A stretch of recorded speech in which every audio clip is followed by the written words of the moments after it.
दोस्तों नमस्कार, मैं हूँ विनीता यादव। इस बार आपने पार्लियामेंट में बहुत कुछ देखा, लेकिन एक ऐसी घटना है जो सीधे-सीधे साफ तौर पर नहीं दिख रही थी, लेकिन जो कुछ भी घट रहा था, उसके पीछे की एक बड़ी वजह ज़रूर है।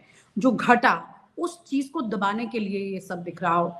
क्योंकि अगर आपने नोटिस किया हो इस बार के पार्लियामेंट सेशन में कि प्रियंका गांधी लगातार शुरुआत से काफ़ी ज़्यादा एक्टिव थी। कभी वो बांग्लादेश में हिंदुओं के ऊपर हो रहे अत्याचार को लेकर बैग लेके पहुंची, कभी फिलिस्तीन के लिए बैग लेकर पहुंची। उसके अलावा भी बहुत कुछ ऐसी परिस्थितियां थी जहां पर उन्होंने अच्छा खासा प्रदर्शन किया। शायद ही कोई दिन ऐसा रहा था प्रियंका गांधी का जब वो बिना प्रदर्शन के दिखाई दी हो। तस्वीरें सदन के अंदर से ज्यादा सदन के बाहर दिख रही थी। यहीं पर राहुल गांधी की अगर तस्वीर की बात करें तो आखिरी दिन में तो जो बवाल हुआ हुआ, लेकिन यहाँ पर सवाल ये है कि राहुल गांधी जो कि अपोजिशन लीडर जैसे ही बने थे, वैसे ही उन्होंने बीजेपी के नेताओं की नींद खराब कर दी थी। ऐसी परिस्थिति में सवाल ये उठ रहा है कि इन दोनों में से इस वक्त मोदी के लिए कौन बड़ी थ्रेट है। इस पर चर्चा के लिए हमारे साथ दो वरिष्ठ साथ में हैं, जिसमें सुभाष शिर्के जी वरिष्ठ पत्रकार और डॉक्टर सूरज यादव हमारे साथ हैं, जिनके साथ हम इस चर्चा को आगे बढ़ाएंगे।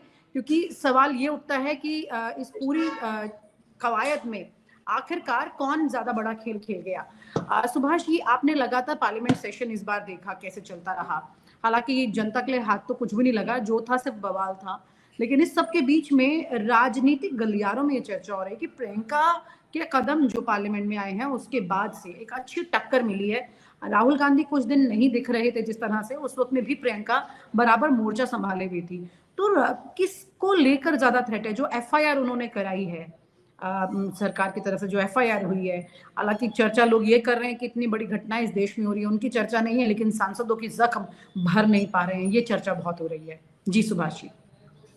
देखिए विनीता जी, मुझे जो फर्क महसूस हुआ पिछले प्रियंका आने से पहले वाला संसद का कांग्रेस की स्थिति या विपक्ष की स्थिति और उसके बाद की स्थिति, तो उसमें फर्क ये आता है कि ये डबल इंजन की कांग्रेस है।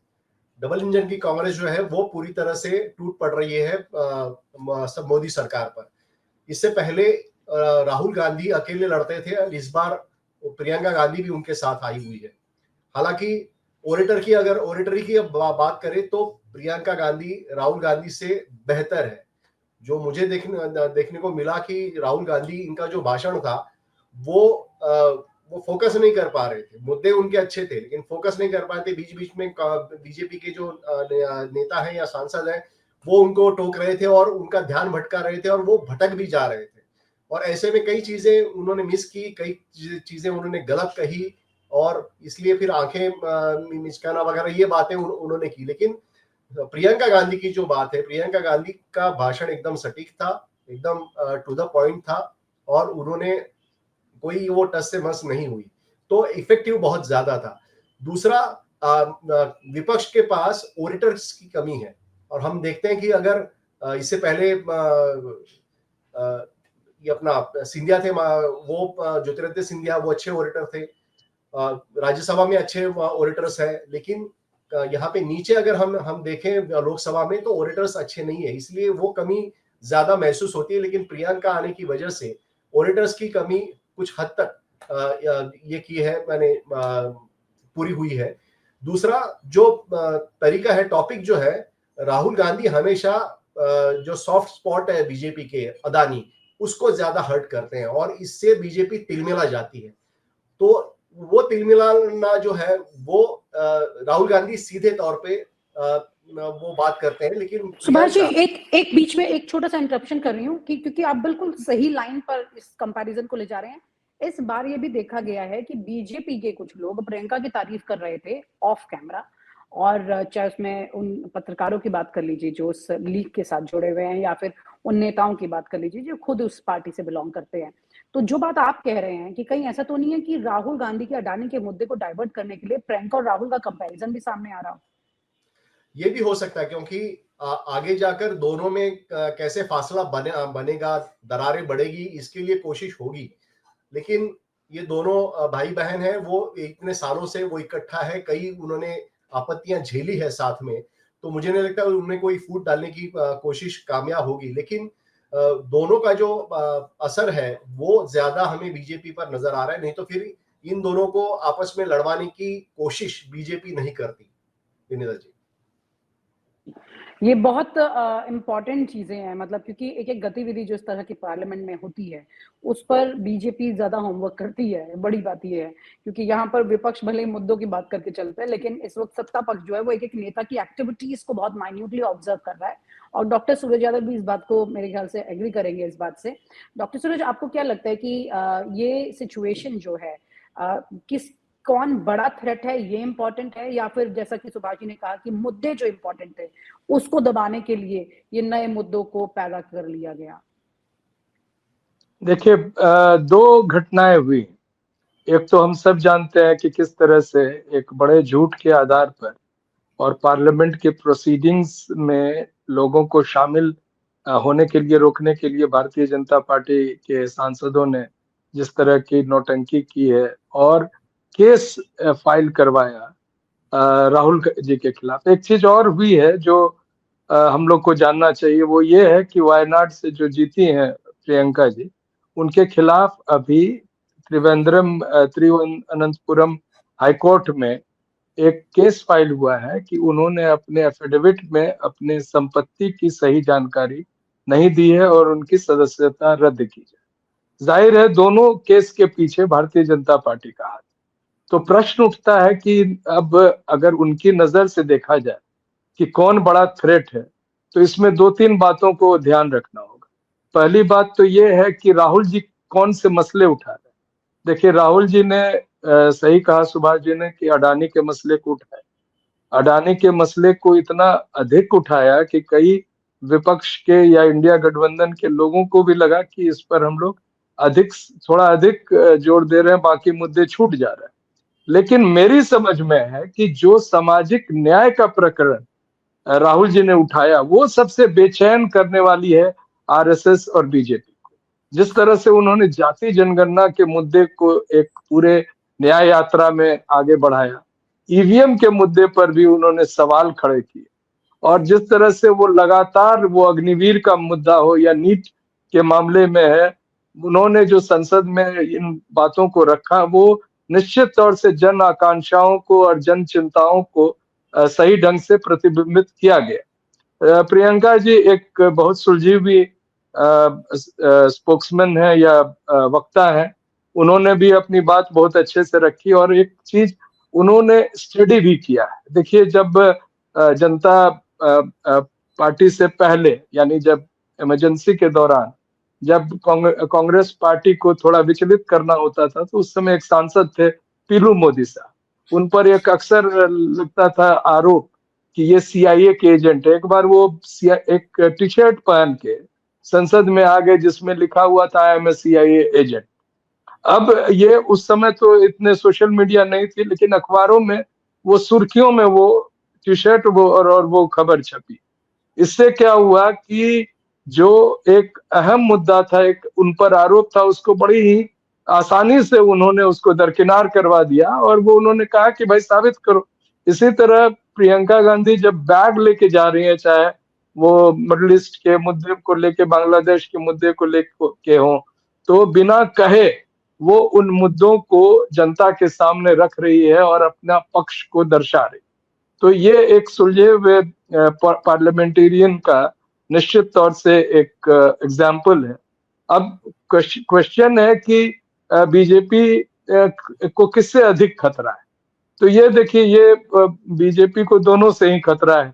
गांधी परिवार से ही खतरा है। गांधी परिवार एक तरह से जो आरएसएस के विरुद्ध जब राजनीतिक सोच बनती है, राजनीतिक एका बनती है, तो उसके केंद्र में राहुल जी रहते हैं या प्रियंका जी होंगी।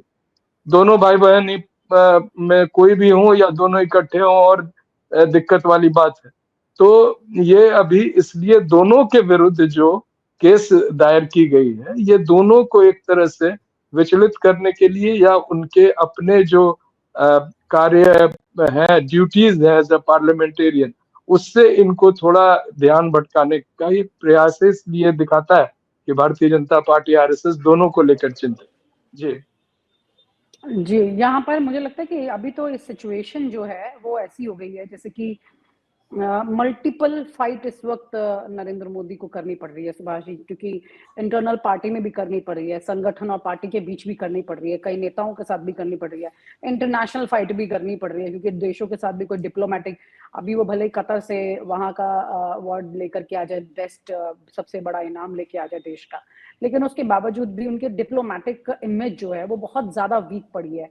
ऐसी सिचुएशन में अडानी जैसे मुद्दे पर सबसे बड़ी फाइट उनकी चल रही है ऑलरेडी, और ऐसे में कौन उनके खिलाफ अब एक बड़ा लीडर बन के सामने आ रहा है, उसमें आपको क्या लगता है, राहुल गांधी, प्रियंका गांधी, या फिर कोई और ऐसा नाम जो इस वक्त मोदी के लिए सबसे बड़ी थ्रेट हो सकते हैं?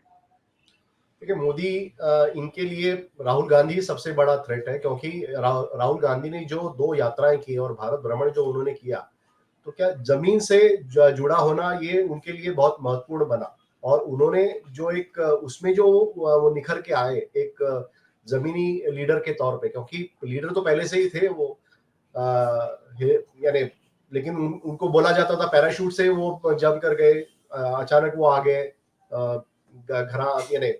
घराने के कारण वो आगे आ गए। लेकिन उस बाद में उन्होंने जो भारत भ्रमण किया और वहां से जो एक उनको इस भूमि का एक खासियत है कि आप जब ज्यादा घूमते हो तो आपको ज्यादा समझ आ जाती है। तो वो समझ जो भी जिन्होंने भारत भ्रमण किया, फिर वो गांधी जी हो या लाल कृष्ण आडवाणी हो, उन्होंने अपने दम पे कुछ ना कुछ तो इस देश में किया। तो राहुल गांधी को भी वो समझ और वो एक नेता जो उनका नेतागिरी था उनकी, वो चमका गई वो भारत भ्रमण यात्रा उनकी।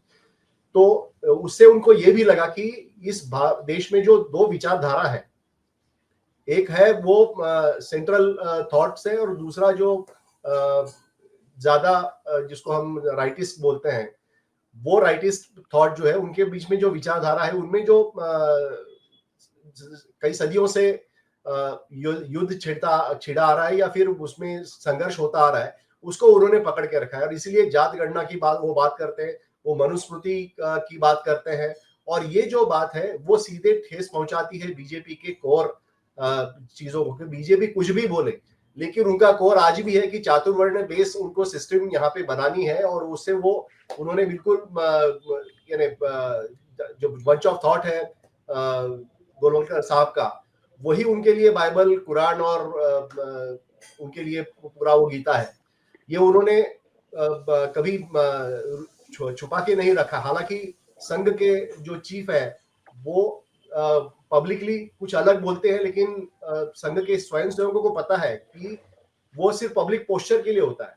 जो शिविरों में कहा जाता है, जो चिंतन शिविरों में बताया जाता है, वही सही होता है, ये उनको पता है, इसलिए वो उस पर ध्यान नहीं देते।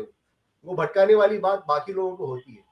तो राहुल गांधी बिल्कुल नर्व्स पकड़े हुए हैं बीजेपी और आरएसएस की, इसलिए राहुल गांधी सबसे बड़ी थ्रेट है। और आगे जाकर राहुल गांधी जो जोर दे रहे हैं कि जात गणना होके रहेगी, इसका मतलब ये कि कास्ट बेसिस पे जो पॉलिटिक्स इस देश में चल रहा है, उसमें दूध का दूध पानी का पानी होना चाहिए, और उसमें ट्रांसपेरेंसी सबको दिखे कि किसको कितनी हिस्सेदारी मिल रही है। ये बीजेपी के लिए बहुत ही यानी चुभने वाली बात है। बहुत इंपॉर्टेंट बात आपने कही है सुभाष जी। डॉक्टर सूरज, यहाँ पे सवाल ये है, जो भी सुभाष जी ने कहा कि राहुल गांधी उस मुद्दे को लेकर के लगातार चल रहे हैं जो कि जातीय जनगणना को लेकर के है, वहीं दूसरी तरफ मोहन भागवत जो हैं वो धर्म की बात, मतलब धर्म की लाइन को दिखाने की कोशिश कर रहे हैं कि ये इतनी इंपॉर्टेंट नहीं है। तो ये कौन सी स्ट्रैटेजी चल रही है सत्ता पक्ष की तरफ से? अगर हम बात करते हैं संगठन की, जो कि बीजेपी के साथ ही चलता रहता है, तो वो अगर ऐसी बात करे जहाँ पे ये भटकाने की कोशिश में ये लगता है कि नरेंद्र मोदी और इनके बीच में कोई डिफरेंसेस हैं, तो इसको कैसे देखा जाएगा? मैं डिफरेंस से पहले एक अंडरलाइन करना चाहता हूँ कि राहुल जी से मेरी व्यक्तिगत भी बात हुई है, और काफी लीडर्स से हुई है, तेजस्वी जी से भी, अखिलेश जी से भी, शरद पवार साहब से। तो जो सामाजिक संरचना और जातीय जो समीकरण है भारत में, उसको बखूबी राहुल जी समझ रहे हैं। उनका अपना विश्लेषण जो है इतना ठोस है, इतनी अधिक पकड़ है उनकी कि वो बात को समझ रहे हैं दिक्कत क्या आ रही है, और भारतीय जनता पार्टी किस चीज से विचलित है, ये वो नहीं समझ पा रहे। देखिए सबसे पहले सीटिंग अरेंजमेंट जो पार्लियामेंट में था, जब वो राहुल जी ब्लॉक 2 में अखिलेश जी के साथ और अयोध्या से जो सांसद है अवधेश प्रसाद जी के साथ बैठे हुए रहते थे पिछले सेशन में, मॉनसून सेशन में, लगातार वो तस्वीरें अखबारों के माध्यम से, चैनलों के माध्यम से लोगों के समक्ष जा रही थी और एक बात नजर आ रही थी कि इस देश में जो सामाजिक रूप से पिछड़े दलित हैं और जो संविधान के पक्ष के लोग हैं वो एक साथ खड़े होकर और इस बड़े जो भारतीय जनता पार्टी आरएसएस की जो सरकार है, जिसको ईवीएम सरकार हम कह रहे थे, वो उसको कैसे चुनौती दे रहे हैं, इस चीज को वो शायद नहीं समझ पाए। और इस सेशन में जब सीटों का परिवर्तन किया गया, और क्यों किया गया, देखिए कोई भी बात भारतीय जनता पार्टी यूं ही नहीं करती। वो जब करवाया, उन्होंने अखिलेश जी को ब्लॉक 3 में दिलवाया और समाजवादी पार्टी को 2 से 1 सीट पर लाया कि फ्रंट रो में सिर्फ 1 ही सीट आएंगे, और राहुल जी जो बैठ रहे हैं केसी वेणुगोपाल के साथ, जिन उससे कोई खास फर्क देश में पड़ नहीं रहा। तो इस तस्वीर से एक नैरेटिव जो बनता है, एक सामाजिक नैरेटिव जो बनता है, इस चीज को शायद राहुल जी ठीक से पकड़ नहीं पा रहे। उनका जो किस तरह से वो उन्होंने कई बार शो किया, जैसे ड्राइवरों के साथ वो चले गए, किसानों के साथ खेत में जब धान को रोपा जा रहा था तो उनके साथ खड़े होकर रोप रहे हैं, तो वो सब चीजों का एक अलग प्रभाव पड़ता है। अब प्रश्न उठता है कि भारतीय जनता पार्टी के अंदर जो भी आपस में जो उनकी खींचातानी है या जो प्रभाव पड़ रहा है, नरेंद्र मोदी के बाद कौन विरासत संभालेंगे इस सत्ता की, उसमें जो 2 प्रमुख नेता है जिनके बारे में हम लोग सब जानते हैं, उनकी आपस की जो लड़ाई है, उस सब की कोई मतलब नहीं है। आरएसएस जो तय कर देगा वही ये लोग चाहेंगे। ये लोग परिवारवाद की बात करते हैं, देश में सबसे बड़ा परिवारवाद आरएसएस का परिवारवाद है। वहां पर सिर्फ एक ही जाति, एक ही तरह के लोगों का वर्चस्व है और वही जो तय करते हैं। बाकी लोग मोहरे हैं, बाकी लोग मात्र दिखावे हैं, चाहे वो मध्य प्रदेश के मुख्यमंत्री किसी को बना दें, चाहे वो कहीं और रख दें, वो उससे उस समाज के लोगों को या किसी को राष्ट्रपति उपराष्ट्रपति बनाए, उससे कोई फर्क नहीं पड़ता है उनको। वो अंततः आरएसएस के एजेंडा पे चलना। तो आगे जो चुनौती बीजेपी को मिलेगी, उनको कैसे नैरेटिव, जैसे एक एग्जांपल के देके मैं अपनी बात समाप्त करूंगा कि जैसे बिहार में आप देख रहे हैं कि उठापटक मचा हुआ है। नीतीश जी को लग रहा है कि जिस तरह से शिंदे साहब को दूध की मक्खी की तरह साइड लगा दिया गया, शायद इस चुनाव के बाद वो उनको लगा दिया जाएगा और वो ये समझते हुए अभी बिहार में काफी कुछ चल रहा है, उनको शायद फिर से पलटी मारने का या पलटने का एक वो मौका तलाश रहे हैं। दिक्कतें हैं इस बार, कई सांसद उनके मुट्ठी में नहीं है, कई विधायक भी चले गए। पार्टी के वर्किंग के प्रेसिडेंट के रूप में संजय झा को बना दिया गया है, जिनसे अब उनके संबंध थोड़े बिगड़े हुए हैं। लेकिन वहां भी इनरोड्स भारतीय जनता पार्टी चुनाव के पहले बनाना चाह रही थी, जो अभी तक कामयाब नहीं हो पाई। तो ये लोग वहां पर मायने नहीं रखते हैं। इंडिया गठबंधन में निश्चित तौर पर सभी पार्टियों के नेता और उनकी बातों का महत्व है, और एनडीए में वो जब एनडीए नाम को लेने का जरूरत पड़ता है तब वो एनडीए आता है, नहीं तो वो बीजेपी आरएसएस ही है और उन्हीं की बात सिर्फ रहती है। जी, यानी कि कुल मिलाकर के एक ऐसी स्ट्रैटेजी वर्किंग हो रही है जिसका विपक्ष को पूरा आभास होना चाहिए, जो दिख रहा है वो सच नहीं है। इसके पीछे की जो कहानी रिजल्ट के तौर पे आ रही है वो ज्यादा इंपॉर्टेंट है। सबसे बड़ा भूत जो है यहाँ पे जो डरा रहा है मोदी को, वो सिर्फ और सिर्फ जाति जनगणना है। अब उस मुद्दे को कोई भी नेता उठाए वो उनके लिए एक बड़ा रोड़ा है रास्ते में, इसमें कोई दो राय नहीं है। यही सबसे बड़ा डर उनके लिए है। जी, आप कुछ कहना चाह रहे हैं डॉक्टर सूरज? जी, नहीं, सबसे बड़ा डर उनको रहता है जब लोग सड़कों पे आते हैं। देखिए बाबा साहब का अपमान जो हुआ, और बाबा साहब के अपमान के विरोध में लोग धीरे धीरे देश के हर कोने पे सड़कों पे आ रहे हैं, इससे वो बड़ी डरती, क्योंकि उनके पास तादाद नहीं है, वो मैनिपुलेट किए हुए हैं पावर में रहने के लिए। तो भारतीय जनता पार्टी का मुकाबला अगर वाकई में इंडिया गठबंधन को करना है, तो चाहे वो मुद्दा जाति जनगणना की हो, चाहे इलेक्टोरल बॉन्ड की हो, या नीट में जो बेईमानी हुआ है इतने बड़े स्तर जी, पर, या मतलब कुल अग्निवीर हो, मिलाकर के ये सारे, हाँ, उनको ये लेकर सड़क पर जब तक नहीं आएंगे तब तक आरएसएस को किसी बात की चिंता नहीं। जी, मतलब कुल मिला के ये तमाम मुद्दे हैं विपक्ष के पास, लेकिन वो कितना एग्रेसिवली इसको लेकर आते हैं, सवाल ये उठता है। बहुत बहुत शुक्रिया sir, thank you so much for sharing your thoughts with us, thank you. और आप हमसे जुड़े रहने के लिए सब्सक्राइब करें YouTube पर, फॉलो करें Twitter पर और लाइक करें Facebook पर। और ज्यादा जानकारी के लिए आपको टाइप करना होगा सिर्फ न्यूज नशा।